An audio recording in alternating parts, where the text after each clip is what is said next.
साहिब बंदी सतनाम। तो आज अलवर में परम पिता परमात्मा के मूल ज्ञान का प्रचार प्रसार होने जा रहा है।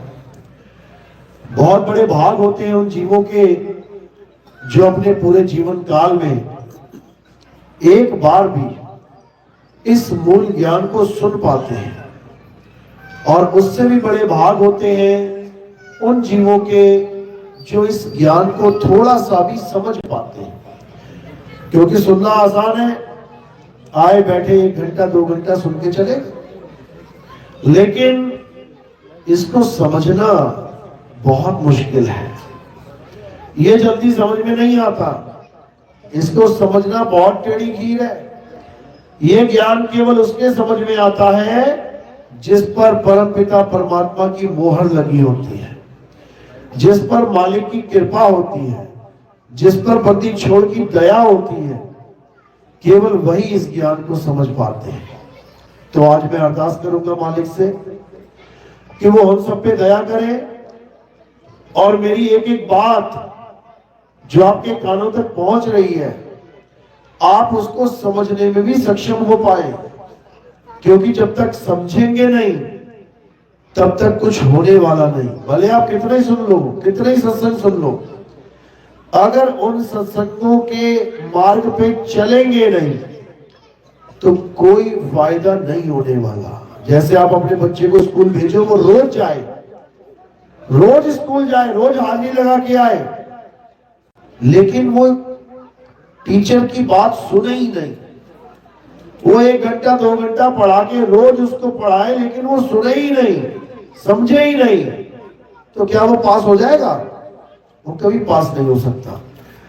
तुम्हें लगेगा मेरा बच्चा रोज स्कूल जा रहा है, रोज घर से निकलता है, अटेंडेंस भी जाके देखो तो रोज लग रही है, घर से स्कूल भी पहुंच रहा है, लेकिन पढ़ने में मन ही नहीं लग रहा है, तो वो पास नहीं हो पाएगा। इसी प्रकार हमने भी अपने इस स्कूल में, विद्यालय में, ये संतों का जो सत्संग होता है ये विद्यालय ही है, ये पाठशाला है, इसमें पाठ पढ़ाया जाता है आपको। अगर आपने ये पाठ अच्छे से पढ़ लिया, समझ लिया, तब तो तुम पास हो जाओगे, नहीं तो वापस इसी जन्म मरण के चक्कर में वापस आ जाओगे, फेल हो जाओगे। तो मौका आखिरी है, इसके बाद मौका नहीं मिलेगा।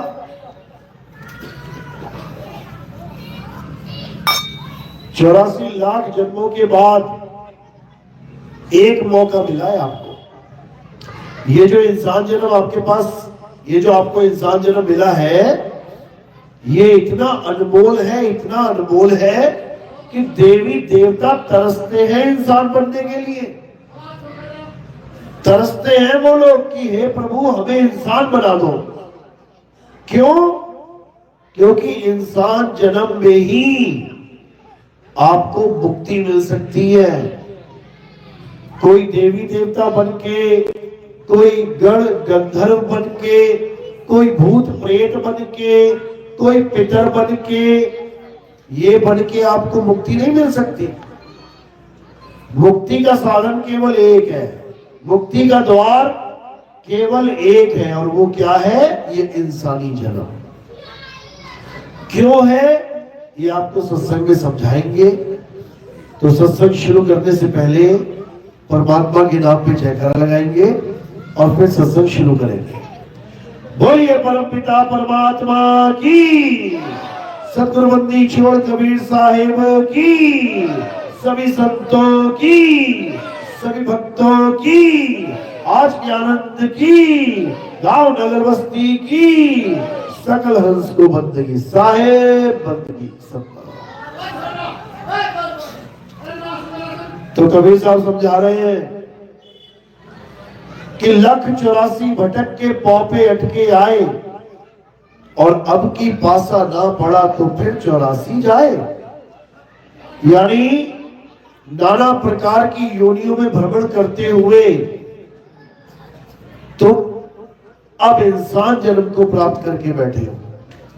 नाना प्रकार की योनियां। गलियों में देखो कितने प्रकार की योनियां दिखाई दे रही हैं। कुत्ते घूम रहे हैं, बिल्ली घूम रही है, चूहे घूम रहे हैं, नाली के कीड़े देख लो, टिड्डियां देख लो, मक्खी मच्छर देख लो, बहुत कुछ मिल जाएगा। खेतों में देख लो, पशु पक्षी देख लो, गीदड़ घूम रहे हैं, बैलगाय घूम रही है, ये सब 84 है। गाय बैल बकरा हाथी घोड़ा मुर्गी सांप बिच्छू शेर चीते घड़ियाल, ये सब 84 लाख योनियां हैं। ये सब भ्रमण करते करते आप अब इंसान बन के बैठे हो, ये सब बन चुके हो आप। नाना प्रकार की योनियां धारण करके अब इंसान जन्म को प्राप्त करके बैठे हो। लेकिन हमें इंसान जन्म मिला क्यों है? कारण क्या है? हमें जानवर क्यों नहीं बना दिया गया, दोबारा इंसान क्यों बनाया गया? इसको समझना है। इंसान बनने के पीछे हमारा परम लक्ष्य क्या है? हमें ये मौका क्यों दिया गया? हमें क्यों नहीं जानवर बना दिया? इतने मच्छर घूम रहे हैं, 800 करोड़ मच्छर और बना देते। कितने इंसान हैं इस धरती पे? 800 करोड़, जिसमें से 140 के करीब हमारे भारत में ही है और 135 के करीब चीन में है। यानी 300 करोड़ के करीब तो हम 2 ही देश में हैं इंसान, और बाकी के 500 करोड़ सारी दुनिया में फैले हुए हैं। तो हमें इंसान बनाने का क्या मकसद है? आखिर क्यों हम इंसान बने हैं? और इंसान बन के हमने करना क्या है? क्या करने के लिए आए हैं इस दुनिया में? सबसे बड़ा सवाल ये है कि हम करने क्या आए हैं यहां पे। अब तुम किसी से पूछो, किसी से भी, भाई हम दुनिया में क्यों आए हैं, वो कहेगा है पागल, ये कैसा सवाल है? अरे भगवान ने हमें पैदा किया, खाओ पियो मौज करो एंजॉय करो मर जाओ, और क्यों आए हैं? ये सबसे निचले लेवल का ज्ञान मिला है तुम्हें अभी। अब थोड़ा सा इससे ऊपर के लेवल का मिलेगा जब किसी बुजुर्ग से पूछोगे, बाबा जी हम यहाँ दुनिया में क्यों आए हैं? अरे बेटा दुनिया चलाने के लिए आए हैं। अब दुनिया में आए हैं, खाओ पियो शादियां करो बच्चे पैदा करो वंश चलाओ और मर जाओ, इसलिए आए हैं। देखो कितने बड़े बड़े राजा अपना वंश चला रहे हैं, तुम भी चला लो। ये थोड़ा सा लेवल ऊपर का ज्ञान है। अब इससे थोड़ा और ऊपर लेवल का ज्ञान देने वाला भी मिल जाएगा तुम्हें।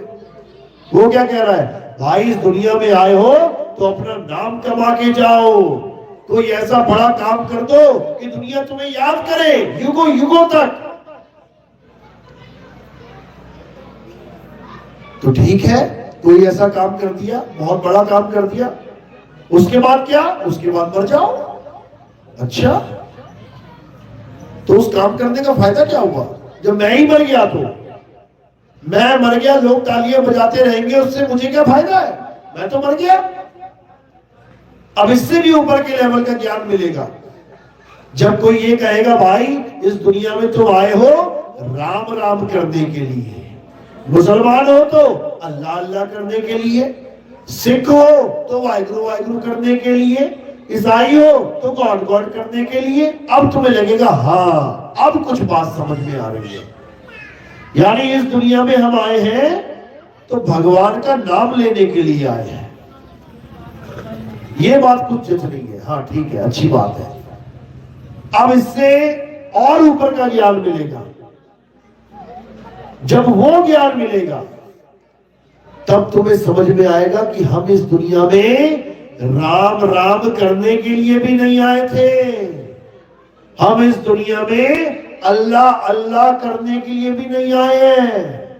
हम इस दुनिया में वाहिगुरु वाहिगुरु जपने के लिए भी नहीं आए हैं। हम इस दुनिया में गॉड गॉड करने के लिए भी नहीं आए हैं। क्यों? क्योंकि ये काम तो तोता भी कर लेगा। तोते को तुम मिटा दो, मिट्टू बोलो राम राम, पूरा दिन लग रहेगा राम राम राम, फिर तो तोता भी कर गया वो काम। तुम्हें इंसान बनाने की क्या जरूरत पड़ी थी? 800 करोड़ तोते बना दिए जाते, जपते रहते राम राम अल्लाह अल्लाह वाहिगुरु वाहिगुरु। नहीं बात बनती। क्यों? क्योंकि तोता जप तो सकता है राम राम राम राम राम, लेकिन उसके सामने 4 तस्वीरें रख दो, एक राम जी की, एक हनुमान जी की, एक सीता जी की, एक भरत जी की। अब तोते को पूछो इसमें राम कौन है, तो तोते को नहीं पता, वो केवल नाम जप रहा है, उसे पता नहीं है ये है कौन। बस वही हाल हम इंसानों का हो गया है। पूरा दिन राम राम राम तो जप लेंगे, पूरा दिन अल्लाह अल्लाह अल्लाह वाहिगुरु वाहिगुरु वाहिगुरु जप लेंगे, लेकिन जब किसी को पूछो कि राम है कौन, अल्लाह है कौन, वाहिगुरु है कौन, गॉड है क्या, वहीं पे सारा ज्ञान धरे का धरा रह जाता है। राम को हम क्या समझ बैठे हैं कि दशरथ पुत्र भगवान राम ही राम है, हम उनको राम समझ बैठे हैं, जबकि वो कब आए थे? त्रेता में। तो त्रेता से पहले कौन सा राम था? राम जी का नाम दशरथ ने रखा राम, इसका मतलब वो नाम राम जी के पैदा होने से पहले भी प्रचलन में था, तभी तो नाम रखेंगे राम। और राम नाम क्यों रखा? पहले भगवानों के नाम अपने बच्चों को क्यों दिए जाते थे? इसका क्या कारण है? इसका कारण है नाम जाप, क्योंकि उनको इतना ही ज्ञान समझ में आया था कि भगवान का नाम अगर आप मरते समय ले लोगे तो आपकी मुक्ति हो जाएगी। अब बाप और मां को सबसे प्यारा कौन होता है? बच्चा। तो उन्होंने अपने बच्चों का नाम ही भगवान के नामों पे रखना शुरू कर दिया। क्यों? जब मरेंगे, मरने वाले होंगे, तब अगर बच्चे को भी बुलाएंगे, अरे राम आजा, राम आजा, तो वो ऐसे गिना जाएगा जैसे वो भगवान को याद कर रहे हैं। राम आजा यानी भगवान आजा, बुला बच्चे को रहा है और सोच रहा है मेरे मुंह से राम निकल जाएगा तो मुझे राम मिल जाएगा। इसीलिए भगवानों के नाम अपने बच्चों को दिए जाते थे। तो दशरथ ने तो केवल एक नाम दिया था अपने बच्चे को, राम। लेकिन आज आप नेट पे सर्च करोगे, गूगल पे सर्च करोगे, भगवान राम के 108 नाम मिल जाएंगे कि नहीं? मिल जाएंगे। केसरी ने, अंजना ने, अंजनी सुत हनुमान एक नाम रखा था हनुमान। आज सर्च करोगे हनुमान जी के 108 नाम, वो भी मिल जाएंगे। ये इतने नाम किसने रख दिए? यही समझना है, यही खेल है इन नामों का। अगर ये नामों का खेल समझ में आ गया तो तुम्हें समझ में आ जाएगा कि इंसान जन्म कोई नाम जपने के लिए हुआ ही नहीं है, इसका लक्ष्य कुछ और है जो हमें पता ही नहीं है। और हमें पता नहीं है इसलिए हम उस लक्ष्य को पूरा नहीं कर पा रहे, और जब लक्ष्य पूरा नहीं कर पा रहे और बुलावा आ जाता है मृत्यु का, तो हम डर जाते हैं। जैसे किसी बच्चे को 2 साल के लिए विदेश भेजा गया, पिताजी ने भेजा कर्जा उठा के, 10 लाख रुपया कर्जा उठाया, बच्चे को विदेश भेज दिया, जा बेटा पढ़ के आ, डिग्री लेके आ, उसके बाद कमाई कर और सारा कर्जा उतार। बच्चा जैसे ही विदेश पहुंचा, पहुंचते ही ऐसी हवा लगी विदेश की कि वो सारी बातें भूल गया कि वो यहां करने क्या आया था। अब वो वहां पे नाचने गाने में, नशे करने में, घूमने फिरने में 2 साल बिता लिए। अब जब वापसी का टाइम आया, अब डर रहा है कि मैं क्या करने आया था, वो मैं कुछ कर ही नहीं पाया। अब वापसी हो रही है, घर पे पिताजी बहुत डांटेंगे क्योंकि 10 लाख का कर्जा है, कैसे उतरेगा, ना कोई डिग्री ना कोई पढ़ाई। अब जैसे वो डर रहा है ऐसे ही हम भी डरते हैं। जब मृत्यु आती है तो क्या होता है? पापा बचा लो, मैं मरना नहीं चाहता, हे भगवान मुझे बचा लो, हे डॉक्टर साहब मुझे बचा लो। सब यही बोलते हैं, जबकि सबको पता है कि जो भी इस दुनिया में आया है, जो भी इस दुनिया में पैदा हुआ है, क्यों पैदा हुआ है? मरने के लिए। तुम्हारे घर में छोटा सा बच्चा पैदा हुआ, क्यों हुआ पता है? मरने के लिए। और तुम्हें लग रहा है बहुत बड़ी खुशियां आ गई है मेरे घर में। अरे वो मरने के लिए पैदा हुआ है, एक पल का भरोसा नहीं कि वो कब मर जाए, कब घर से बाहर जाए, पता लगे एक्सीडेंट हो गया, कभी छत से गिर गया, पानी में डूब गया, आग से जल गया। एक पल का भरोसा नहीं है। क्यों? क्योंकि मृत्यु आनी ही आनी है। अब जो चीज आनी ही है उससे तुम बचोगे कैसे? क्यों तुम डॉक्टर को कह रहे हो, डॉक्टर साहब मुझे बचा लो, मेरी किडनियां फेल होगी, डॉक्टर साहब मैं मर जाऊंगा क्या? हाँ बेटा तू मर जाएगा। अब लगा डरने, अब लगा रोने। अरे डॉक्टर खुद मरेगा। जो तुम्हें बता रहा है कि तू मर जाएगा, वो खुद मरेगा एक दिन। क्योंकि सबने मरना है, सबने मरना है। तो क्या करें? क्या कर सकते हैं हम लोग? आज जो आप सत्संग सुन रहे हो, अभी 10 दिन के अंदर देखना कि कितने लोग मरेंगे। अभी महीने के अंदर देखना तुम्हें खबर आ जाएगी, अरे उनका चाचा निकल गया, दादा निकल गया, मामा निकल गया। तुम ही लोग जाओगे उनको जलाने के लिए उठा उठा के। लेकिन याद रखना तुम्हारा भी नंबर आएगा, तुम्हारा भी नंबर आएगा। तो क्या करना है? मृत्यु की तैयारी करनी है, क्योंकि नंबर तो आएगा, मरना तो पड़ेगा। तो क्या करें? मरने की तैयारी करनी है। जैसे एक स्कूल में 100 बच्चे हैं, पढ़ाई कर रहे हैं, अब एग्जाम तो आएगा और सबका आएगा। तो क्या करना है? पेपर की तैयारी करनी है। अब जो तैयारी नहीं कर रहा है, 101% उसकी हालत खराब होने वाली है।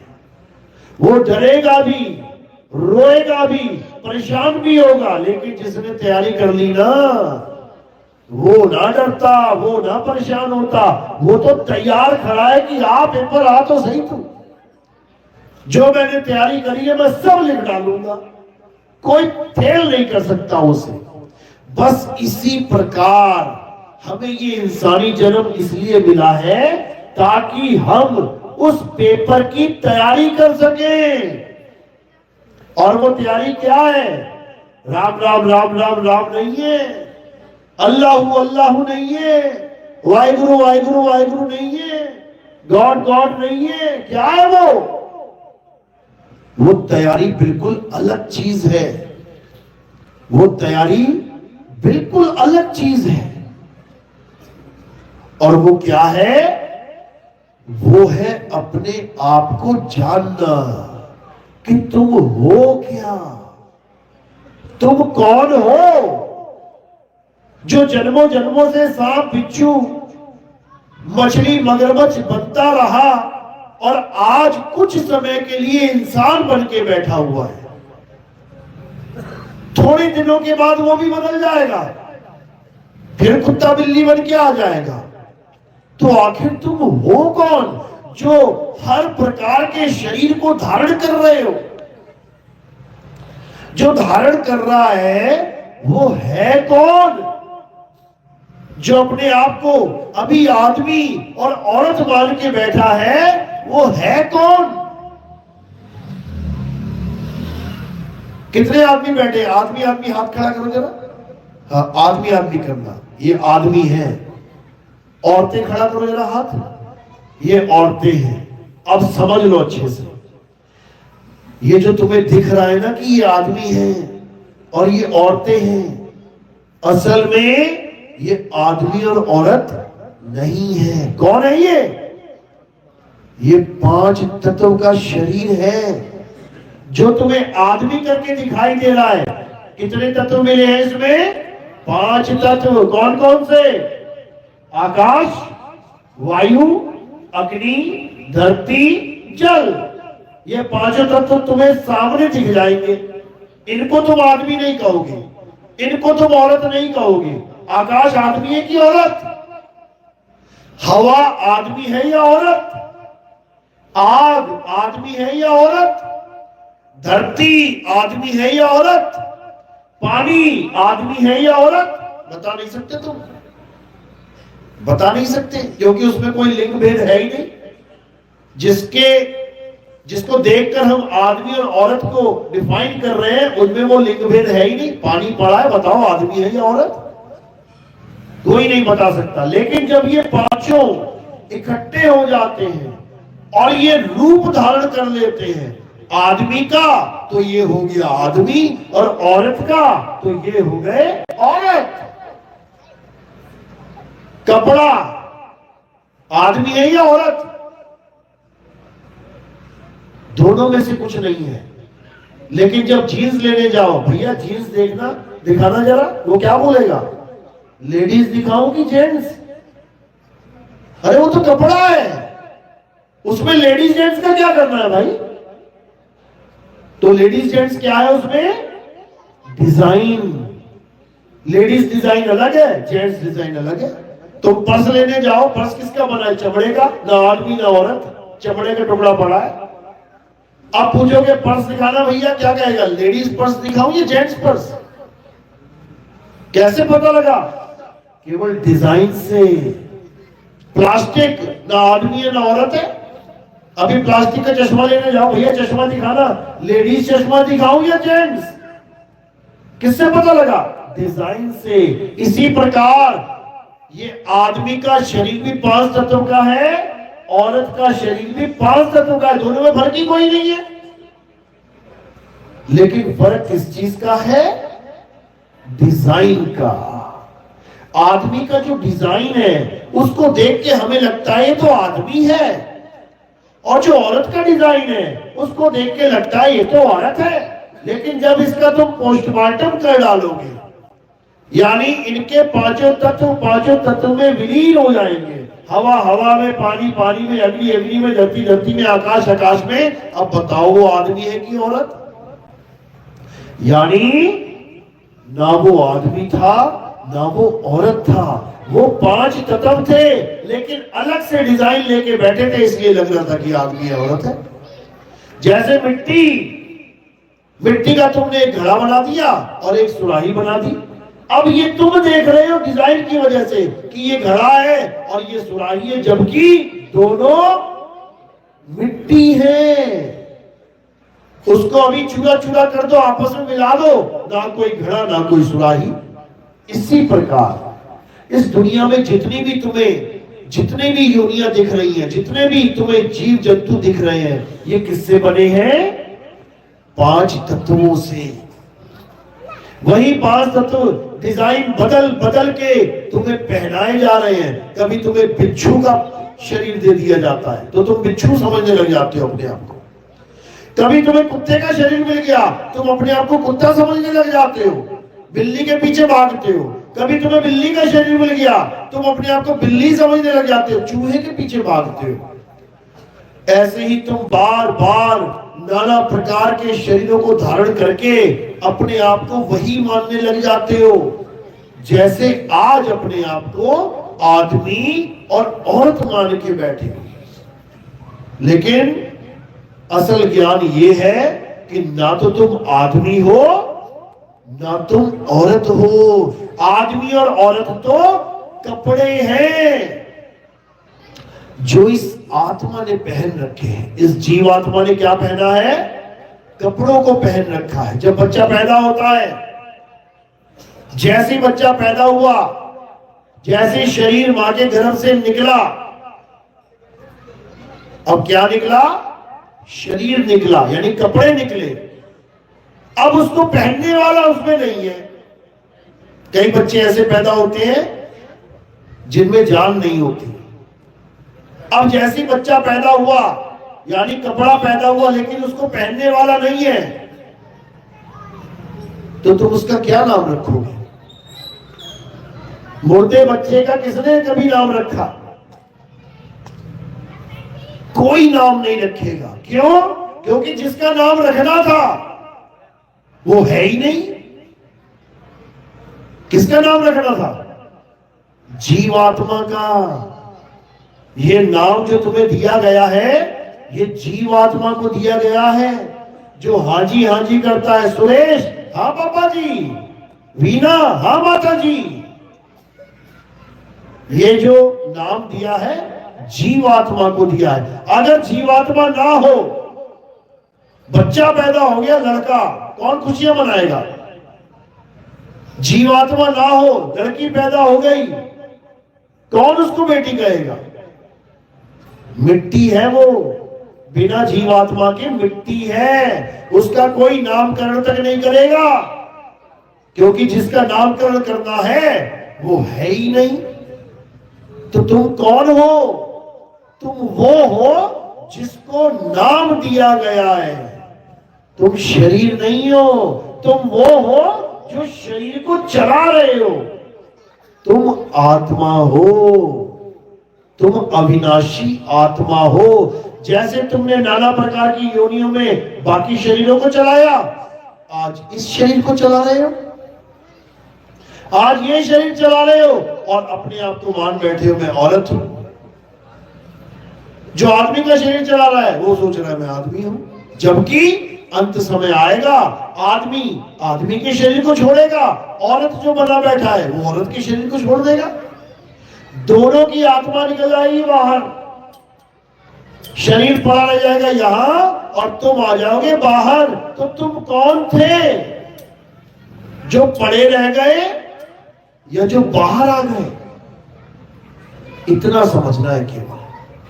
यानी किसी की माता का देहांत हुआ तो क्या कहते हैं? हमारी माता हमें छोड़ के चली गई।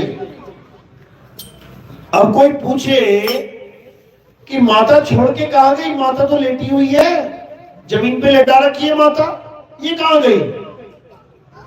अज्ञानी के लिए माता जमीन पे लेटी है, और ज्ञानी के लिए माता छोड़ के जा चुकी है। तो जो गई है, क्या तुम उसको कभी जान पाए कि वो थी क्या? क्या तुम अपनी माता को पहचान पाए जो इसको छोड़ के गई है वो थी कैसी? ये काया एक पिंजड़ा है, और पिंजड़े में तोता बैठा है। तोता आत्मा है, जीवात्मा, और पिंजड़ा शरीर है। जब तोता शरीर को छोड़ के चला जाता है तो पिंजड़ा पड़ा रह जाता है। हम आज तक किससे बातें कर रहे हैं? तोते से।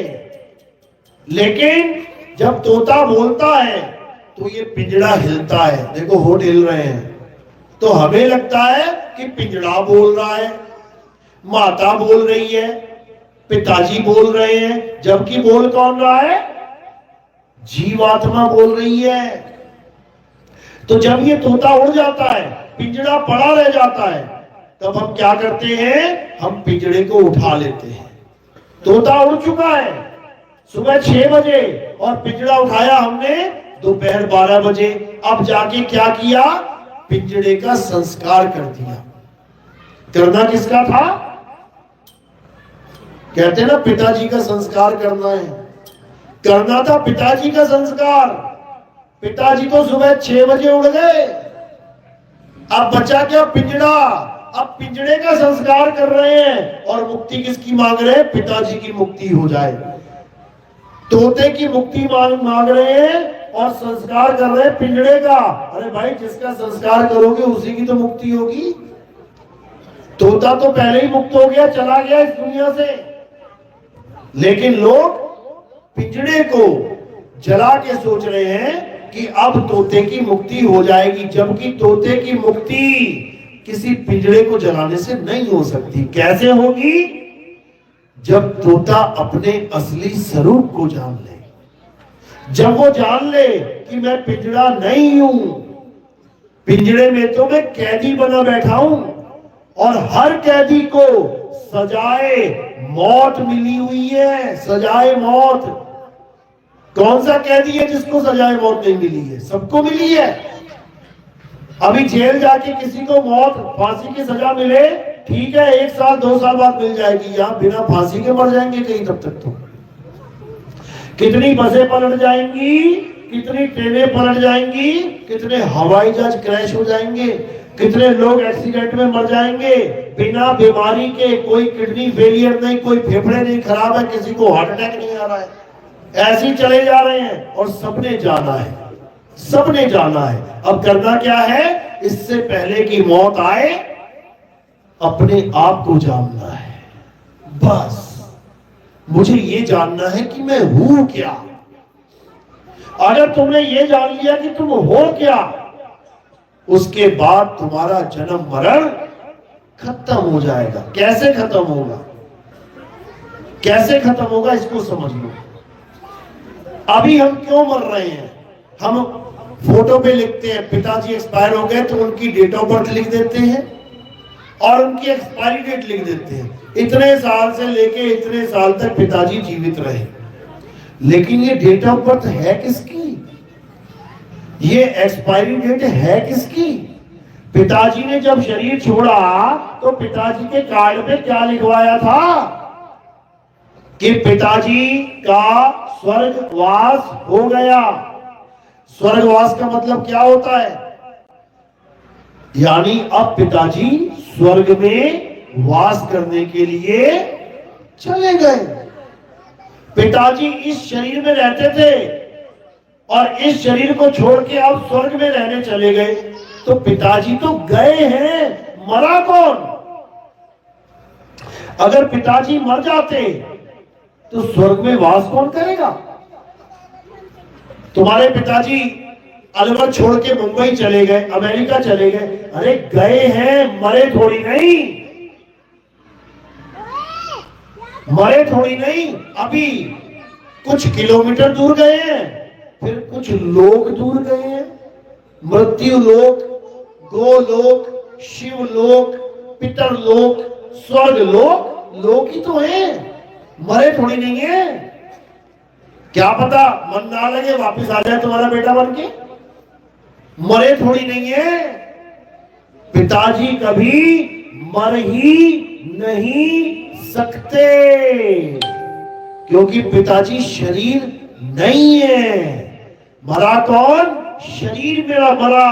मरा कौन, पिंजड़ा मरा, तोता नहीं मरा, तोता तो उड़ा है, तोता तो उड़ा है। ये पिंजड़े को छोड़ के उड़ गया, क्या पता किसी दूसरे पिंजड़े में बैठ जाए जाके। मरा नहीं है, उड़ा है। अब यही उड़ना उसका बंधन है, यानी एक पिंजड़े से उड़ा, दूसरे में बैठ गया, दूसरे से उड़ा, तीसरे बैठ गया, तीसरे से उड़ा, चौथे में बैठ गया। करते करते करते 84 लाख योनियों के पिंजड़ों में जाके बैठ रहा है। बार बार गर्भ में जा रहा है, पिंजड़ा धारण कर रहा है, वापस निकल रहा है, फिर मर रहा है, फिर नया पिंजड़ा पकड़ने के लिए मां के गर्भ में जा रहा है। कहां से लाए हैं शरीर तुम लोग, ये हम लोग शरीर कहां से लाए हैं, कौन सी दुकान पे मिलाइए। कपड़ा तो मिल जाएगा दुकानों पे, ये काया कहां मिली, मां के गर्भ में। ये फैक्ट्री वहां लगी हुई है मां के गर्भ में, ये कपड़े बना रही है मिट्टी के, और हम पहन पहन के निकल रहे हैं। जैसा कपड़ा पहनते हैं सोचते हैं हम तो ऐसे ही है। आज नीली साड़ी पहन ली तो सोच रही हो मैं तो नीली हूं, कल पीली साड़ी पहन ली कह रही हो मैं तो पीली हूं, फिर गुलाबी पहन ली मैं तो गुलाबी हूं। अरे तू नहीं है नीली पीली गुलाबी, तेरी साड़ियां हैं नीली पीली गुलाबी, तुम नहीं बदल रहे हो। इसी प्रकार ये जीवात्मा कभी नहीं बदलती, ये केवल शरीर बदल बदल के धारण कर लेती है। जैसे विष्णु जी ने किए, पहला अवतार क्या था विष्णु जी का, किसको पता, हाथ खड़ा करो। पहला अवतार किसी को नहीं पता, बहुत बढ़िया। मत्स्य अवतार, मछली का अवतार। मछली का अवतार विष्णु जी का पहला अवतार था। तो विष्णु जी ने कौन सा शरीर धारण कर लिया, मछली का। अब कोई कहे कि विष्णु जी तो मछली है, तो मछली नहीं है भाई, वो तो कुछ समय के लिए कपड़ा पहना है, ठीक है पहन लिया कोई बात नहीं, उतार दिया। अब दूसरा अवतार कौन सा है, कछुए का। कुर्म अवतार, जब देवता और दानव समुद्र मंथन करने लगे तो उस पहाड़ को कहां रखा जाए, तो उन्होंने कछुए का अवतार धारण कर लिया, लो भैया मेरी पीठ पे रख लो। तो वो पहाड़ कहां रखा गया? विष्णु जी की पीठ पे, जो उस वक्त कछुआ बने हुए हैं। तो क्या हम ये मान ले कि विष्णु जी कछुआ है? नहीं मान सकते। क्यों? अब अगला अवतार ले लिया। अब कौन सा लिया? वराह अवतार। जंगली सुअर देखा है ना, जिसके मुंह में 2 दांत होते हैं, वो वाला अवतार लिया। पृथ्वी को उठा के लेके आए जल में से। अब कोई कहे विष्णु जी तो वराह है, तो वराह भी नहीं है। उसके बाद नरसिंह अवतार लिया, आधा आदमी आधा जानवर। अब कोई कहे विष्णु जी तो आधा आदमी आधा जानवर है, वो भी नहीं है। उसके बाद अवतार लिया वामन अवतार। अब कोई कहे विष्णु जी तो वामन है, नाटे से बौने से, वो भी नहीं है। अब किसी ने, अब उन्होंने आगे अवतार लिया परशुराम जी का। अब कोई कहे कि ये तो परशुराम जी है, फारसा लेके घूमते रहते हैं, वो भी नहीं है। अब आगे अवतार लिया राम जी का। अब कोई कहे विष्णु जी तो राम जी हैं, एक वन में भटकते रहे तीर कमान लेके, वो तो इंसान है, आदमी है, वो भी नहीं है। अब कोई कहे कि विष्णु जी ने कृष्ण जी का अवतार लिया, वो कृष्ण जी है, वो भी नहीं है। समझ लो, ना वो मछली, ना वो कछुआ, ना वो जंगली सुअर अवतार, ना वो वामन, ना वो परशुराम, ना वो राम, ना वो कृष्ण, ना वो बुद्ध अवतार है। वो क्या है? आत्मा है। वो आत्मा है। वो चाहे कुछ भी कपड़े पहन ले, वो चाहे तो औरत बन जाए। भस्मासुर को किसने मारा था? आदमी नहीं, औरत ने। आदमी नहीं, औरत ने नचा नचा के मारा था भस्मासुर को। नचा नचा के उसका हाथ उसके सिर पे रखवा दिया। वरदान मिला था उसको कि जिसके सिर पे हाथ रख देगा भस्म हो जाएगा। जिसने वरदान दिया उसी को दौड़ा लिया आगे आगे। बोले शंकर को। शंकर जी ने वरदान दिया, कहते तेरे ही ऊपर हाथ रखूंगा, तेरी पार्वती का अपहरण करूंगा। शंकर जी भागे भागे घूमे आगे, विष्णु जी को पुकारा बचाओ। अब विष्णु जी की भी इतनी ताकत नहीं कि वो आदमी बन के आ जाए, अपने रूप में आ जाए। क्यों? पहले अकेले शंकर जी भाग रहे थे, फिर दोनों भागते। क्यों? उसने तो हाथ ही रखना है बस। अब उन्होंने क्या किया? आदमी अवतार नहीं लिया, आदमी के रूप में नहीं आए। किसके रूप में आए? औरत के रूप में आए। अब लगे डांस करने। जैसा वो नाचे वैसा ही वो राक्षस नाचे। नाचते नाचते हाथ सिर पे अपने रख लिया, तो उसने नाचते नाचते अपना हाथ अपने सिर पे रख लिया, हो गया भस्म। अब कोई कहे नहीं वो तो एक औरत थी, विष्णु जी नहीं थे। तो भैया, ना वो औरत है, ना वो आदमी है, ना वो मछली है, ना वो कछुआ है। वो शरीर नहीं है। वो कौन है? आत्मा है। बस वही तुम्हारा रूप है। तुम भी कोई शरीर नहीं हो। तुम सोचो मैं आज आदमी बने बैठा हूं, मैं आदमी हूं। अरे कुछ दिनों के लिए आदमी है, उसके बाद पता नहीं तुझे क्या बनना पड़ जाएगा। कौन सी गली में, किस कुतिया के गर्भ में, किस बिल्ली के गर्भ में, कौन से घर में, किस चूहे के गर्भ में, चुहिया के गर्भ में आना पड़ेगा। देखो बच्चे घर में छोटे छोटे दिखाई दे जाते हैं। फिर तुम्हारा ये आदमी होने का भ्रम भी टूट जाएगा। ये कुछ समय के लिए, कुछ सालों के लिए तुम्हें इंसान जन्म मिला है, और वो भी कुछ करने के लिए मिला है। क्या करने के लिए मिला है? अपने आत्म स्वरूप को जानने के लिए मिला है। हे अर्जुन, ये जितना भी संसार तुम्हें दिखाई दे रहा है, ये जितने भी लोग तुम्हें दिखाई दे रहे हैं, ये वैसे नहीं है जैसे ये दिखाई दे रहे हैं। तुम केवल इनके शरीरों को देख पा रहे हो। इनके शरीर तो मरेंगे, लेकिन ये सब अमर हैं।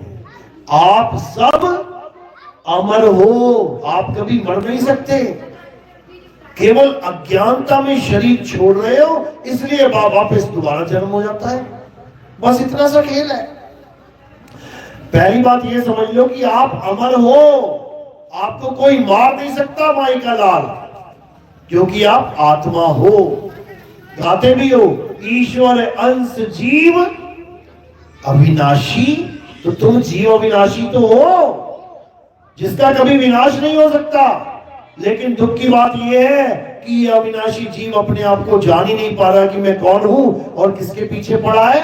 पत्थरों को भगवान मान के बैठ गया है, पत्थरों की पूजा में लग गया है। जो पत्थर डोले ना बोले, जो पत्थर खाए ना पिए, उसको भगवान मान बैठा है, जबकि वो खुद अविनाशी है। इतना बुरा हाल हो चुका है, इतनी अज्ञानता फैल चुकी है। पत्थर को भगवान मान लिया और खुद पुजारी बन बैठा, पूजा करने वाला बन बैठा, और भगवान किसको मान लिया? पत्थर को। अब दोनों में भिन्नता देखो क्या है। पुजारी रोज नहा सकता है, लेकिन जिसको भगवान मान के बैठा है वो भगवान रोज रोज छोड़ो एक बार भी अपने आप से नहीं नहा सकता। रख देना बाल्टी भगवान के आगे, जिस भगवान की तुम पूजा करते हो उसके आगे बाल्टी रख देना, कहना भगवान जी 1 घंटे बाद आऊंगा, नहा धो के तैयार रहना। 1 घंटा छोड़ो, 1 दिन बाद भी जाओगे ना, बाल्टी वहीं पड़ी होगी। तो पुजारी तो नहा रहा है और जिसको भगवान मान रहा है वो नहा भी नहीं पा रहा है। अब भोग लगवा देते हैं, थाली रख देना भगवान के आगे, भगवान जी ये 4 लड्डू पड़े, खत्म कर देना, 1 घंटे बाद आ रहा हूं मैं। जब 1 घंटे बाद आओगे तो क्या दिखेगा कि 4 के 4 लड्डू वहां पड़े हैं। तो पुजारी तो भोग लगा सकता है, खुद से खा सकता है, 4 छोड़ो 8 खा जाए, लेकिन जिसको भगवान मान लिया वो 1 भी नहीं खा पा रहा है। समझो, अब कोई आ रहा है पुजारी से बात कर रहा है तो पुजारी बढ़िया बातें कर रहा है, और पुजारी जी क्या हाल है? बहुत बढ़िया, ठीक है भैया। अब यही बात भगवान जी से पूछी, भगवान जी क्या हाल चाल है? भगवान जी अरे बोलो भाई क्या हाल चाल है भगवान जी? पुजारी बोल के बता रहा है, भगवान कुछ बोल ही नहीं पा रहा है। तो बड़ा कौन है भाई? बड़ा कौन है? समझो क्यों नहीं बोल पा रहा है भगवान होके, और क्यों बोल पा रहा है भगवान का पुजारी होके। पुजारी छोटा होता है, भगवान बड़ा होता है। जो काम पुजारी कर सकता है, एक भी काम भगवान नहीं कर पाया। पुजारी को किसी ने धक्का दिया, पुजारी एकदम उठ के खड़ा हो गया। किसी ने गलती से भगवान को धक्का दिया, मूर्ति टेढ़ी हो गई। कितनी देर में खड़ी हो जाएगी? 1 सेकंड में, 1 घंटे में, 1 दिन में, 1 हफ्ते में, 1 साल में, 1 युग में। सारे युग बीत जाएंगे तब भी नहीं खड़ी हो पाएगी। कारण क्या है? कारण क्या है? कारण है आत्मा। पुजारी में आत्मा है और भगवान में, पत्थर में आत्मा नहीं है। इसीलिए तो प्राण प्रतिष्ठा करवाते हैं जाके। प्राण फूंक रहे हैं, अच्छा प्राण फूंक दिया इसका मतलब कुछ बढ़िया चीज चली गई होगी अंदर। जैसे एक मुर्दा है और एक मुर्दा नहीं है, तो दोनों में फर्क समझ में आ रहा है ना। एक बैठा है और एक लेटा है। जो बैठा है वो जिंदा है, जो लेटा है वो मुर्दा है। दोनों में फर्क कर सकते हैं हम, ठीक है। अब 2 मूर्तियां लेके आते हैं, एक में प्राण प्रतिष्ठा नहीं करवाएंगे, एक में प्राण प्रतिष्ठा करवा लेते हैं। डल गए प्राण, हो गई जिंदा, अब दोनों को गिरा देते हैं। अब क्या प्राण प्रतिष्ठा वाली मूर्ति उठ के बैठ सकती है? बैठ जाएगी क्या? तो भाई बिना प्राण वाली भी नहीं बैठ पा रही है और प्राण वाली भी नहीं बैठ पा रही है, तो दोनों में फर्क क्या है? एक मुर्दा नहीं उठ पा रहा है, समझ में आता है, अरे एक प्राण वाला तो उठ जाए, वो भी नहीं उठ पाएगा, तो मुर्दे में और जीवित में फर्क क्या रह गया? इसी को समझना है। असल में करना क्या था और करने क्या लगे, इसको समझ लो अच्छे से। हमें क्या करना था? वो ताकत को जानना था जिसके कारण ये मुर्दा शरीर चल रहा है, जिसके कारण ये मुर्दा शरीर खा रहा है, पी रहा है, बोल रहा है, डोल रहा है। उस ताकत को जानना ही आध्यात्मिक ज्ञान होता है अध्यात्म। अध्यात्म यानी अध्याय प्लस आत्म, यानी अध्याय मतलब लेसन, पढ़ाई, पाठ। किसका? आत्म का, आत्मा का पाठ। हमें आत्मा का पाठ पढ़ना था, लेकिन हम गलती से पत्थरों का पाठ पढ़ने लग गए। समझ लो, गीता खोलो, गीता में अर्जुन को कितना सुंदर संदेश दिया। कृष्ण जी ने क्या बोला? हे अर्जुन, अगर इस दुनिया में कोई पूजनीय है, अगर इस संसार को अस्तित्व में किसी ने लाया है, अगर इस संसार में कुछ भी हिल डुल रहा है, तो वो किसकी वजह से? आत्मा की वजह से। अर्जुन कहता है ये आत्मा क्या होती है कृष्ण जी? ये आत्मा क्या है? किसने पैदा किया इस आत्मा को? ये आत्मा कितने साल जीवित रहती है? तो कृष्ण जी क्या कह रहे हैं? हे अर्जुन, इस आत्मा का ना तो कभी जन्म होता है, ना ही इस आत्मा की कभी मृत्यु होती है। इस आत्मा को कोई शस्त्र काट नहीं सकता, इस आत्मा को कोई अग्नि जला नहीं सकती, इस आत्मा को कोई वायु सुखा नहीं सकती, इस आत्मा को कोई जल भिगो नहीं सकता। समझ लो, इतनी पावरफुल चीज है ये आत्मा, इतनी पावरफुल चीज है। आत्मा का नाम तो सुना है ना पहले? आत्मा किस किस ने सुना? हाथ खड़े करो जरा। अपने पूरे जीवन में जिसने एक बार भी आत्मा का नाम सुना हो, हाथ खड़ा करो। नहीं करोगे तब भी सुना है, मुझे पता है। सबको पता है आत्मा कुछ होती है, बहुत अच्छी बात है। अपनी अपनी आत्मा लेके आए हो आप साथ में? किसी की घर तो नहीं छूट गई? कहीं चूल्हे बूल्हे के पास पड़ी रह गई हो, कहीं बिस्तर से नीचे गिर गई हो, कहीं बाथरूम में गए हो, टांग के भूल के इधर आगे चले आए, ऐसा तो नहीं हुआ ना? सबकी आत्मा सबके पास है। एक बार हाथ लगा के चेक करो जरा। अरे भाई मोबाइल तो बोलो ना, मोबाइल चेक कर लो है कि नहीं। हाँ हाँ बाबा जी है। तो आत्मा भी तो लेके आए हो घर से, एक बार चेक कर लो रास्ते में गिर तो नहीं गई कहीं। अगर गिर जाती ना तो क्या होता? तो तुम भी वहीं गिर जाते, यहां ना पहुंच पाते। आत्मा ने अगर रास्ते में शरीर छोड़ दिया तो वहीं ढेरी हो जाएगा काम, यहां तक एक कदम नहीं चल पाओगे। तो आत्मा इतनी इंपॉर्टेंट चीज है। आत्मा की वजह से ही तुम्हें तुम्हारे घर वाले प्यार कर रहे हैं, आत्मा की वजह से ही तुम्हें तुम्हारे ही बनाए हुए घर में रहने दिया जा रहा है। जिस दिन आत्मा ने शरीर छोड़ दिया उसी दिन निकाल देंगे तुम्हें। सारा माल, सारा खजाना, सारी उम्र की दौलत तुमने मकान बनाने में लगा दी। आज शाम को इस मकान का उद्घाटन करना है, गृह प्रवेश करना है, तुम्हारा पैसा लगा है और तुम दोपहर को निकल गए ना, आत्मा ने दोपहर को शरीर छोड़ दिया तो क्या होगा? तुम्हें एक रात भी नहीं रुकने दिया जाएगा। अरे काटो काटो, निकालो इसको, आग लगाओ। तो तुम अगर घर में रह पा रहे हो तो आत्मा की वजह से। अगर तुम्हारी मम्मी तुम्हें प्यार कर रही है, अपने पास सुला रही है, आत्मा की वजह से। अगर आत्मा निकल गई ना शरीर से, वही मम्मी कहेगी ले जाओ इसको। पति पत्नी से प्यार कर रहा है, पत्नी पति से प्रेम कर रही है, क्यों? आत्मा की वजह से। अब आत्मा निकल गई ना और कहे महीना भर रख ले साथ में, कहेगा है चुड़ैल बन जाएगी, चिपक जाएगी मुझे। एक रात ना रखेगा कोई, और रात में कमरे में लग रही तो दूर बैठा देखता रहेगा, उठ तो ना जाए कहीं। ये सब आत्मा का खेल है मेरे भाई। जितना तुम्हें प्यार मिल रहा है आत्मा की वजह से, जितना आदर सत्कार मिल रहा है आत्मा की वजह से, लाखों की गाड़ियों में घूम रहे हो आत्मा की वजह से। आत्मा ने शरीर छोड़ा, उसी वक्त गाड़ी से निकाल के जमीन पे धर देंगे।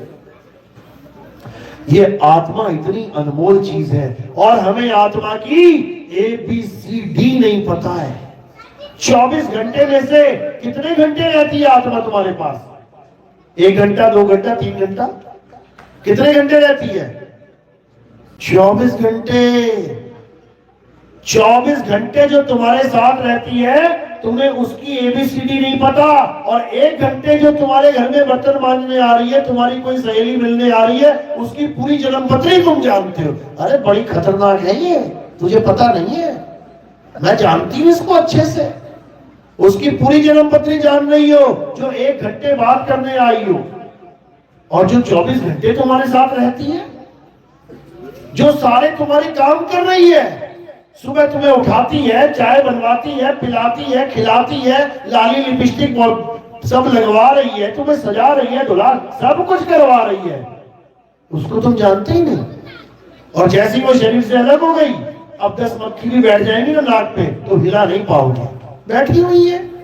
और अगर आत्मा शरीर में है, अभी 1 मक्खी बैठे, कितने मिनट रोकोगे उसको? कितने मिनट अपने हाथ को रोक सकते हो? तुम्हारी नाक पे मक्खी बैठ जाए तो जैसे ही बैठेगी 5 सेकंड भी नहीं गिर पाओगे। 1 2 3 4 5 चल बैठी रह के उड़ाऊ, उसी वक्त फट से हाथ जाए आगे, समझ लो। तो ये आत्मा की महिमा है। इस आत्मा के द्वारा ही तुम्हारे सारे काम हो रहे हैं। कोई तुम्हें लठ मारे ना तुम्हारे सर में, डंडा मारे, तो कौन बचाएगा? भगवान राम बचाएंगे, या अल्लाह बचाने आएंगे, या वाहिगुरु आएंगे, या गॉड आएंगे? कौन आएगा? ये जो है ना हाथ, ये आएगा एकदम आगे। किसकी वजह से आया ये? आत्मा की वजह से। अगर तुम्हारे सिर को फूटने से किसी ने बचाया तो आत्मा ने बचाया, समझ लो, आत्मा ने बचाया, और कोई नहीं है जो तुम्हें बचा पाए। याद रखो, तुम घर से निकलते हो मंदिर की तरफ आत्मा की वजह से, तुम मुसलमान हो जाते हो मस्जिद में नमाज पढ़ने आत्मा की वजह से, तुम जाते हो गुरुद्वारे आत्मा की वजह से, तुम जाते हो चर्च आत्मा की वजह से, और जिसकी वजह से जा रहे हो उसी को नहीं जानते। तुम बोल रहे हो जय श्री राम आत्मा की वजह से, तुम कह रहे हो अल्लाहू अकबर आत्मा की वजह से, तुम कह रहे हो जो बोले सो निहाल आत्मा की वजह से, तुम कह रहे हो गॉड इज ग्रेट आत्मा की वजह से। और अगर आत्मा ना हो, बोल के दिखाओ जय श्री राम, लगाओ जरा जयकारा, कोई क्या हो तुम। समझो बात को। इस इंसान जन्म का केवल एक मकसद है, और वो मकसद क्या है? गीता में पढ़ो अध्याय 3, कितना 3 17वां श्लोक पढ़ो। कितना? 16 के बाद 17वां। याद कैसे रखना है? 3:17। अब ये 3:17 इतना इंपॉर्टेंट है तुम्हारे जीवन में। अगर तुमने ये श्लोक पढ़ लिया तो तुम्हें ये समझ में आ जाएगा कि आखिर हम इस दुनिया में आए क्यों हैं। सबके पास मोबाइल है ना, अभी निकाल लो। अध्याय 3 17वां श्लोक गीता का क्या कहता है? क्या बोल रहे हैं? कि रोज मंदिर जाओ, रोज मस्जिद जाओ, रोज गुरुद्वारे जाओ, जय श्री राम करो, हरे कृष्णा करो, वाहिगुरु वाहिगुरु करो, अल्लाहू अल्लाहू करो, कुछ नहीं करो। क्या करना है? हे अर्जुन, जो अपनी आत्मा में रमण करते हैं, जो अपनी आत्मा में तृप्त हैं, जो अपनी आत्मा में संतुष्ट हैं, उनके लिए कोई धार्मिक कर्म कर्तव्य लागू ही नहीं होता। यानी वो अपने पूरे जीवन काल में एक बार भी मंदिर ना जाए, वो पूरे जीवन काल में एक बार भी मस्जिद ना जाए, वो पूरे जीवन काल में एक बार भी गुरुद्वारा या चर्च ना जाए, वो फिर भी परम पिता परमात्मा को प्राप्त कर देगा। क्यों? क्योंकि आत्मा में ही परमात्मा का वास है, किसी पत्थर में नहीं।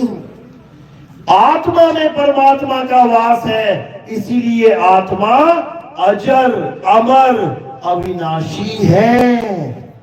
इसीलिए आत्मा अमर है, क्योंकि उसमें परमात्मा रहता है। समझ लो, जहां पे प्रधानमंत्री रहता है वो बिल्कुल सेफ जगह है, उसकी दीवार नहीं हिला सकता कोई। समझ लो।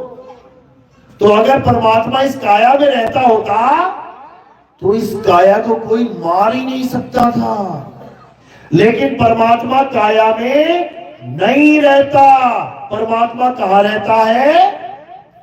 आत्मा में रहता है।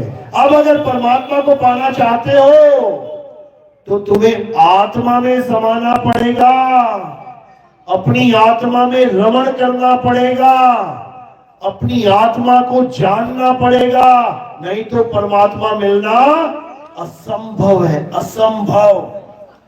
इसीलिए कृष्ण जी ने बार बार आत्मा का जिक्र किया है। आत्मा ही वो परम तत्व है जिसके कारण ये सारे शरीर चल रहे हैं, जैसे करंट के कारण ये सारे बल्ब चल रहे हैं, ये सारे पंखे चल रहे हैं, ये सारे एसी, ये सारे हीटर, गीजर, प्रेस, ड्रायर, सब कुछ करंट की वजह से चल रहा है। तो एक तत्व वो है जो दिखाई दे रहा है, बल्ब, टीवी, पंखा, गीजर, हीटर, एक तो ये दिखाई दे रहा है, और एक जो दिखाई नहीं दे रहा है। जो दिखाई नहीं दे रहा है वो उसको चला रहा है जो दिखाई दे रहा है। पंखा दिखाई देता है ना, टीवी दिखाई देता है, हीटर, गीजर सब दिख रहा है, क्या करंट में दिखाई देता है? इस लोहे के माइक में करंट है लेकिन तुम्हें दिखेगा नहीं, और गलती से हाथ लगाओगे 2 फुट पीछे जाके गिरोगे, कहोगे अरे भैया इसमें तो करंट है। दिखाई नहीं दिया, दिखाई नहीं दे रहा है लेकिन चला सबको रहा है। इसी प्रकार जो आत्मा है दिखाई नहीं देती लेकिन चलाती सबको है, सबको आत्मा ही चला रही है। अब जो नहीं दिखाई दे रहा है उसके ज्ञान को प्राप्त करना है, उसको जानना है कि करंट होता क्या है।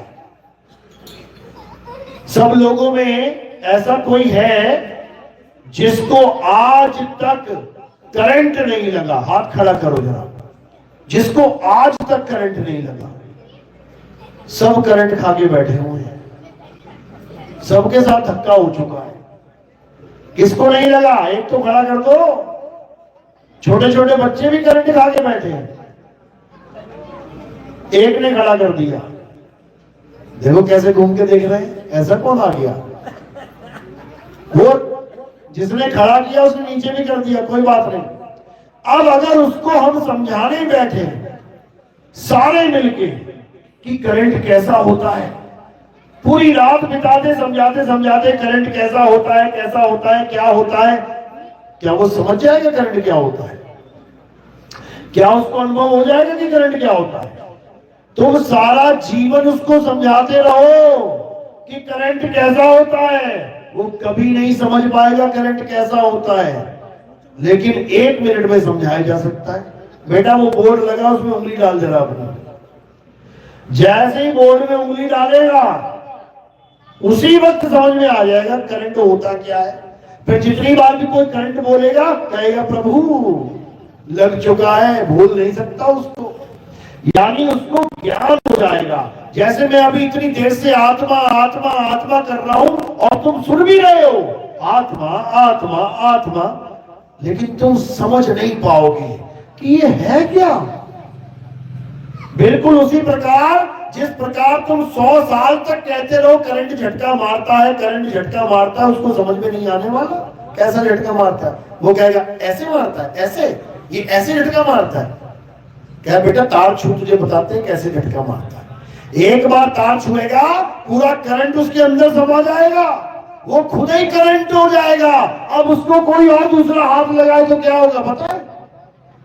उसको भी करंट मारेगा, कहेगा अरे बाप रे बाप ये तो खुद ही करंट हो गया। इसी प्रकार जब ये जीव उस आत्मा के साथ जुड़ता है, उस पीव के साथ जुड़ता है, तो ये जीव ही पीव हो जाता है। समझ लो, यानी जब भगत भगवान के साथ जुड़ता है तो वो स्वयं ही भगवान हो जाता है। और जो खुद ही भगवान हो गया, अब वो कौन सा भगवान ढूंढेगा? किसको ढूंढेगा? वो स्वयं ही हो गया। इसीलिए बोला गया है, अरे कोटि तो ब्रह्मा भय और कोटि भय ईश, साहिब तेरी बंदगी से ये जीव होए जगदीश। जिसको तुम पत्थर बना के बैठे हो, भगवान जी भगवान जी भगवान जी, वो तुम्हारे अंदर छुपा बैठा है। जिसको तुम बाहर ढूंढ रहे हो, वो तुम्हारे भीतर बैठा है। कबीर साहब समझा रहे हैं, ज्यों तिल माही तेल है और ज्यों चकमक में आग, तेरा साईं तुझ में है, जाग सके तो जाग।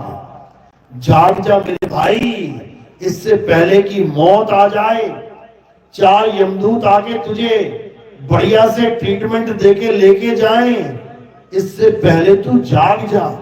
इससे पहले तू आत्मा हो जा।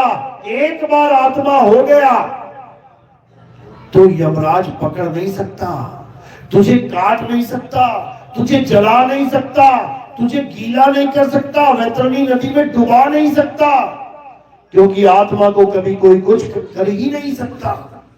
समझ लो, जब तक तुम शरीर बने रहोगे तुम्हें लोग पकड़ेंगे भी, मारेंगे भी, काटेंगे भी। और जब तुम आत्मा हो गए तो तुम्हें कोई कुछ नहीं कर सकता। क्या करेंगे? शरीर मारेंगे, शरीर को काटेंगे, तुम्हें थोड़ी नहीं हाथ लगा सकते हैं, क्योंकि तुम्हें पता लग गया मैं क्या हूं।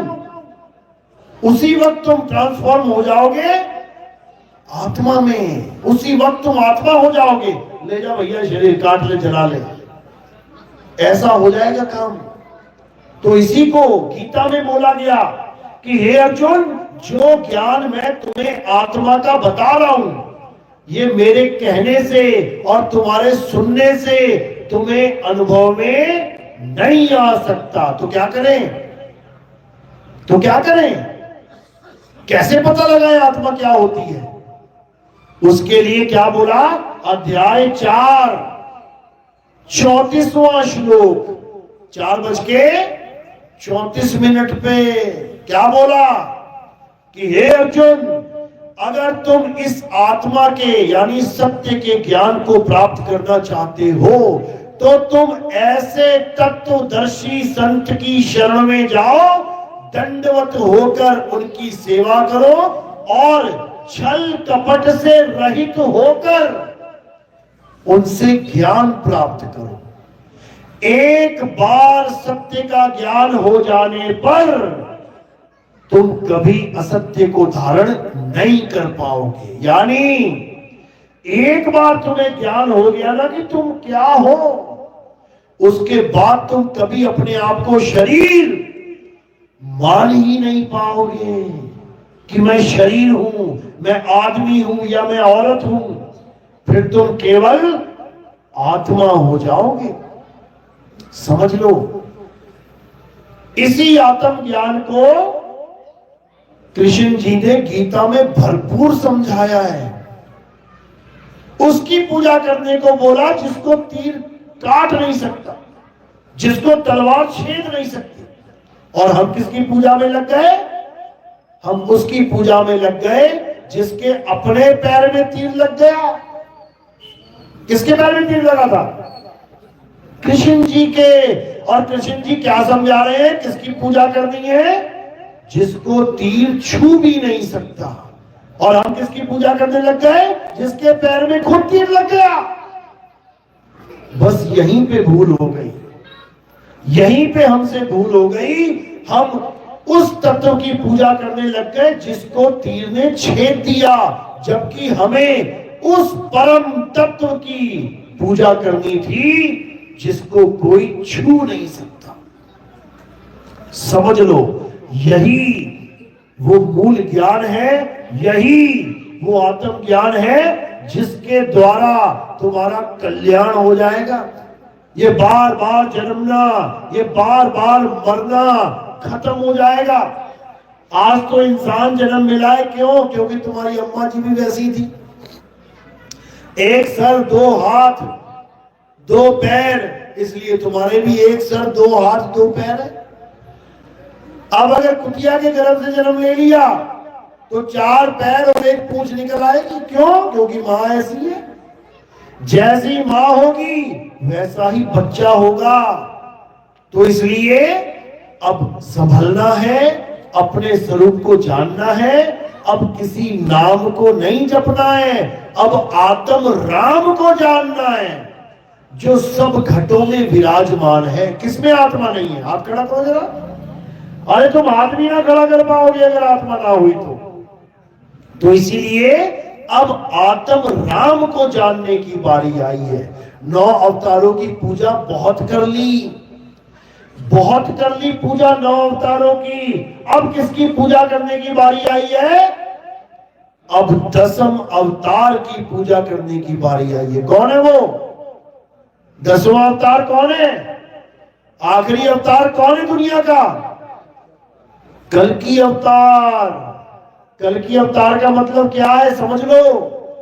कल्कि का मतलब होता है जिसमें कोई कलंक ना हो, इसी को निष्कलंक अवतार कहते हैं, निष्कलंक अवतार कहते हैं। यानी वो अवतार जिसमें कोई दाग नहीं लग सकता। दाग किसमें लगेगा? दाग काया में लगता है। जो आखिरी अवतार है, निष्कलंक अवतार है, वो कोई शरीर नहीं है, वो आत्मा का अवतार है।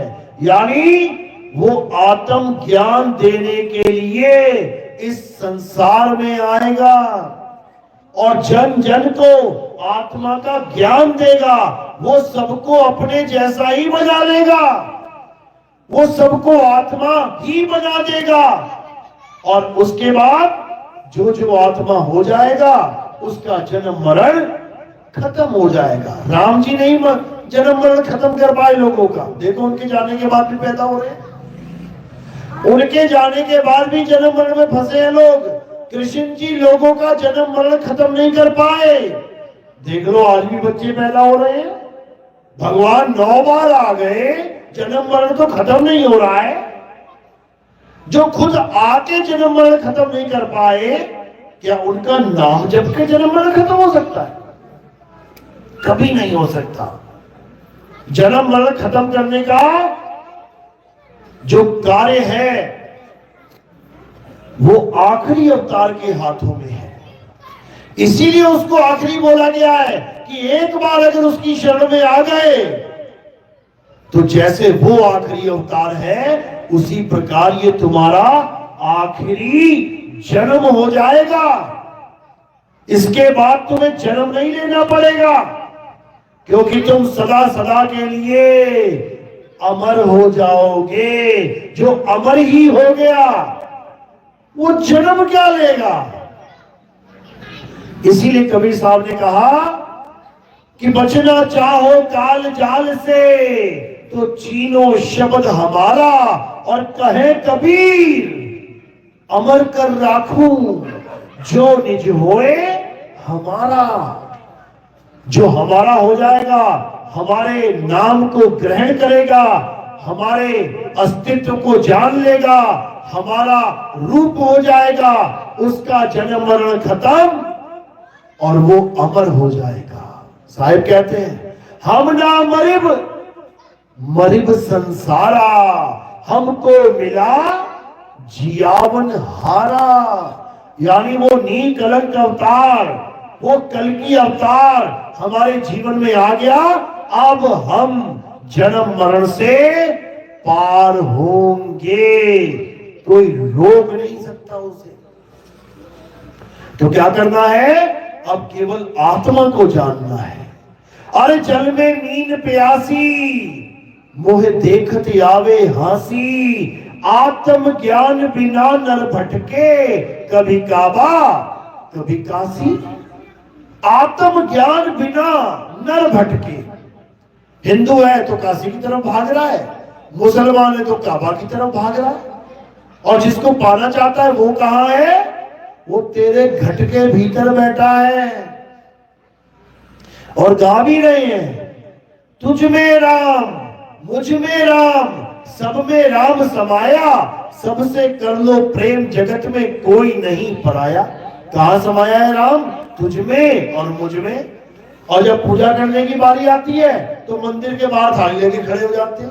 अब कहां गया वो राम जिसको कह रहे थे मेरे रोम रोम में बसने वाले राम, मैं तुझसे क्या मांगू? ये लंबी लिस्ट लेके जा रहे हो, क्या मांगू के लगते हैं। और रोम तुम्हारे घर में है, तुम्हारे शरीर में है, और ढूंढने राम को जा रहे हो मंदिर में, अयोध्या जा रहे हो। यही अज्ञानता है। हनुमान जी ने पूरा सिग्नल दिया तुम्हें, पूरा संकेत दिया तुम्हें। जब उनको पूछा विभीषण ने कि भाई अब तो राम जी जा रहे हैं लीला खत्म करके, तो तुम कैसे उसको मिलोगे? तो हनुमान जी क्या बोले? कह रहे मेरा राम मेरे अंदर विराजमान है, देख। और पूरा सीना फाड़ के क्या दिखाया कि राम उनके अंदर विराजमान है। अरे तुम्हारे लिए था वो संकेत कि तुम्हारा राम तुम्हारे अंदर विराजमान है, तभी तो सांसें चल रही हैं। अगर वो राम निकल गया ना शरीर से तो ये सांसें बंद हो जाएंगी। तो इसीलिए आत्म ज्ञान को जानना है। आत्म ज्ञान का मतलब क्या होता है समझ लो। आत्म ज्ञान का मतलब ये नहीं कि तुम राम राम करो, अल्लाह अल्लाह करो, वाहिगुरु वाहिगुरु करो, गॉड गॉड करो, बिल्कुल नहीं। आत्म ज्ञान का मतलब होता है तुम अपने आप को जान लो। जैसे कोई कहे कि आत्म कथा लिखो, अपनी आत्म कथा लिखो, क्या लिखोगे? अपने बारे में, पड़ोसियों के बारे में नहीं लिखोगे। कोई कहे कि आत्म हत्या करो तो किसको गोली मारोगे? खुद को मारनी पड़ेगी। कोई कहे कि आत्म रक्षा करो तो किसकी रक्षा करोगे? खुद की। कोई कहे आत्मनिर्भर हो जाओ तो किस पे निर्भर हो जाओगे? कटोरा मारने के भीख मांगोगे क्या? आत्मनिर्भर यानी खुद पे निर्भर हो जाओगे। इसी प्रकार आत्म ज्ञान यानी खुद का ज्ञान प्राप्त करना, ना कि किसी और भगवान की पूजा करना। अरे 9 अवतार आ गए हैं तो 9 अवतारों के मंदिर बनने चाहिए थे ना। लेकिन कितने के बने हुए हैं? सबसे ज्यादा 2 को पकड़ रखा है। 3 मान लो, राम जी, कृष्ण जी, महात्मा बुद्ध। वामन जी का मंदिर कहां है? परशुराम जी के मंदिर देखो गिने चुने हैं, गांव गांव में क्यों नहीं है? वो भी तो उन्हीं का अवतार है। नरसिंह भगवान का मंदिर दिखाओ कहां है? बता दो कौन से शहर में है? वराह अवतार का मंदिर बता दो कहां है? वो नेपाल में था, मैं गया था सत्संग करने, वहां पे सत्संग करके आया। भारत में तो मुझे कहीं दिखाई नहीं दिया। अरे मछली वाला मंदिर बताओ ना, मत्स्य अवतार पहला अवतार, उसका मंदिर कहां है? जाके मछली की पूजा करते। मछली को तो तुम काट काट के खा रहे हो। जो विष्णु जी का प्रथम अवतार है, जो विष्णु जी का दूसरा अवतार है कछुआ, उसको भी काट काट के खा जाते हैं लोग। जो तीसरा अवतार है जंगली सुअर का, वराह का, उसके पकौड़े तल तल के खा रहे हैं लोग। और जो गाय है जिसका कभी अवतार लिया ही नहीं विष्णु जी ने, उसको कोई डंडा मार दे तो तुम्हें तकलीफ होने लग जाती है। कोई बंदर को लाठी मार दे तो उसकी फोटो वायरल कर देते हैं, इसने हनुमान जी को मारा है। अरे तुमने किस किस को मार दिया? कितनी बार मार दिया? जितनी बार तुमने मछली काटी है तुमने विष्णु जी को मारा है। जितनी बार तुमने जंगली सुअर का शिकार किया है तुमने विष्णु जी को मारा है। वो क्यों नहीं समझ में आता? यही अज्ञानता है। सारे बस 2 अवतारों को पकड़ के बैठे हैं, हरे कृष्णा हरे राम, हरे कृष्णा हरे राम। हरे मछली हरे कछुआ, वो कहां गया? वो कहां चला गया? वो भी तो अवतार हैं, प्रभु के ही हैं, किसी और के नहीं है। वो कहां चला गया? गाओ, हरे मछली हरे कछुआ, हरे मछली हरे कछुआ, गाओ जरा। तुम्हारी श्रद्धा ही नहीं बनेगी वहां पे। क्यों? क्योंकि तुमने उन दोनों को, भगवान को आदमी मान लिया है। आदमी मान लिया तुमने, मोहिनी अवतार लिया उन्होंने। जैसे राम जी का अवतार लिया विष्णु जी ने, कृष्ण जी का अवतार लिया विष्णु जी ने, ऐसे मोहिनी का भी अवतार लिया विष्णु जी ने। तो बोलो हरे मोहिनी मोहिनी मोहिनी हरे हरे, बोल के दिखाओ जरा। इन्हीं चक्करों में पड़े हुए हैं सारे, अवतारों के चक्कर में। अब इस चक्कर से बाहर निकलना है और किसे जानना है? उस अवतार को जानना है जिसका ना तो कभी जन्म होता है और ना ही कभी मृत्यु होती है। और वो अवतार क्या है? आत्मदेव वो अवतार है। समझ लो, आत्मदेव वो अवतार है जिसका कभी जन्म नहीं होता, कभी मृत्यु नहीं होती। देवों के देव महादेव आत्मदेव, जिसके बिना ना तो हनुमान जी चल सकते हैं, जिस आत्मा के बिना ना तो राम जी चल सकते हैं, जिस आत्मा के बिना ना तो कृष्ण जी हिल सकते हैं। उस आत्म देव की पूजा करो, तब समझ लो कि अब तुम्हारा जन्म सफल हो जाएगा, कोई रोक नहीं सकता। मेरी बात समझ में आ रही है कि सारी बॉल हवा में जा रही है? कुछ समझ में आ रहा है? किस किस को समझ में आ रहा है? हाथ खड़ा करेगा। 1% भी समझ में आया हो किसी को?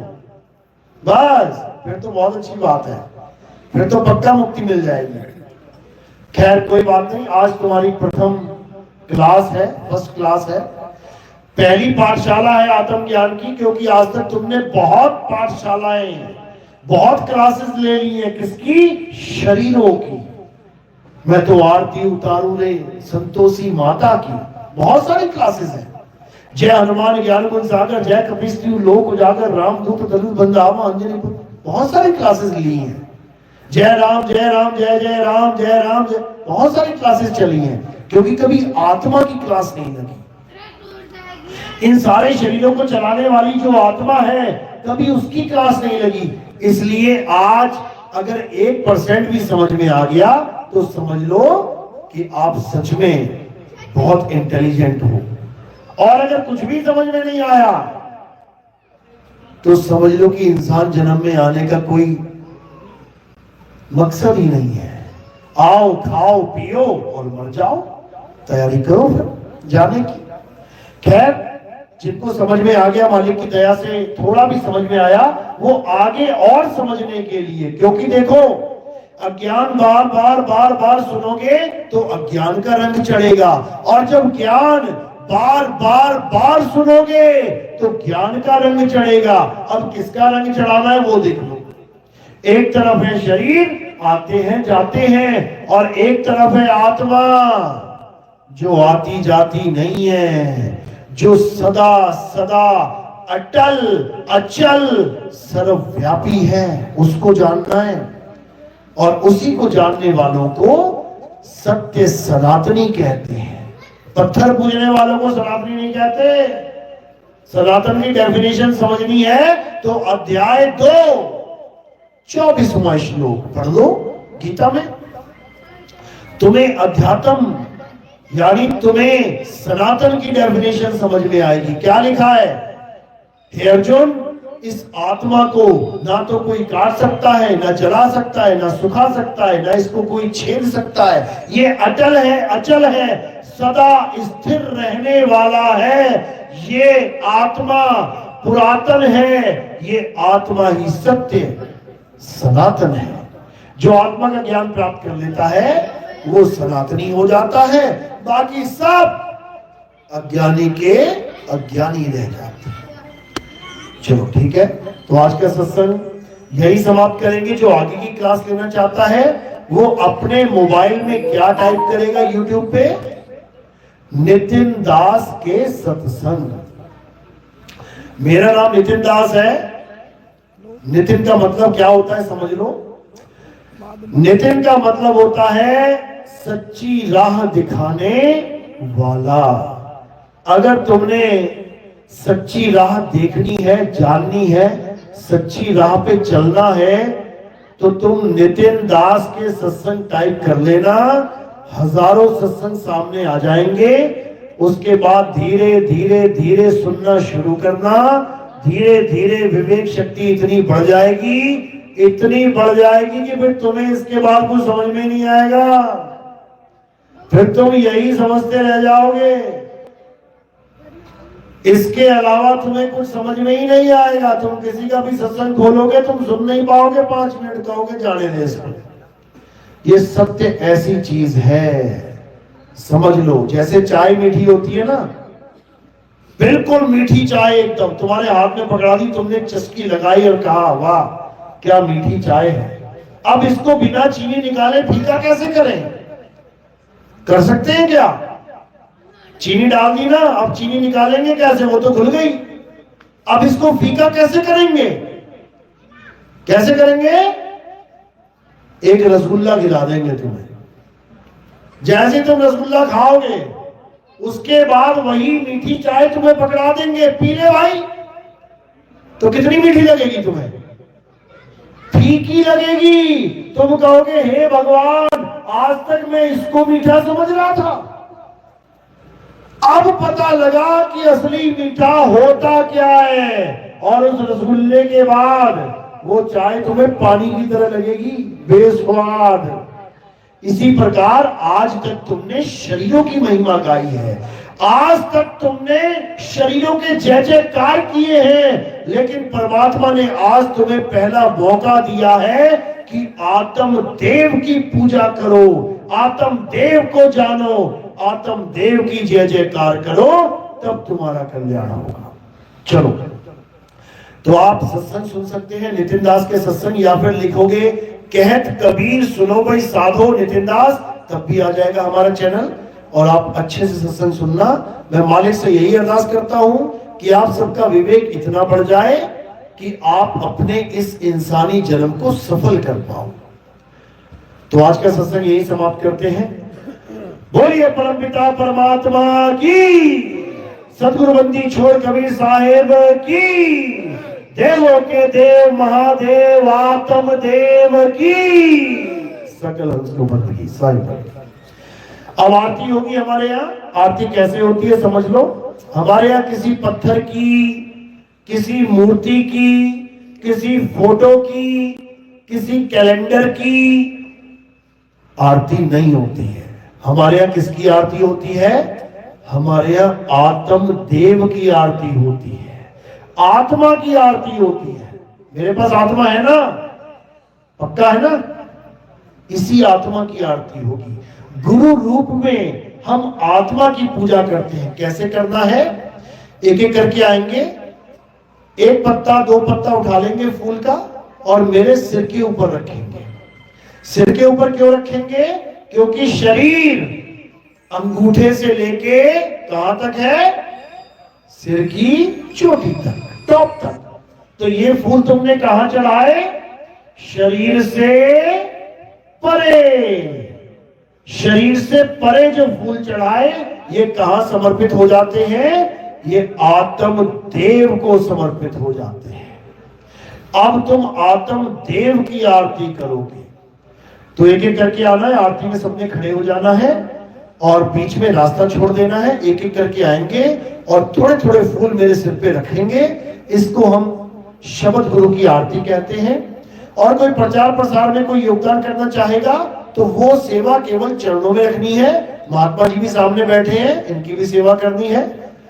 तो आप आरती स्टार्ट करेंगे। लगा लो जय जय सत्य कबीर, मोबाइल में लगा लो।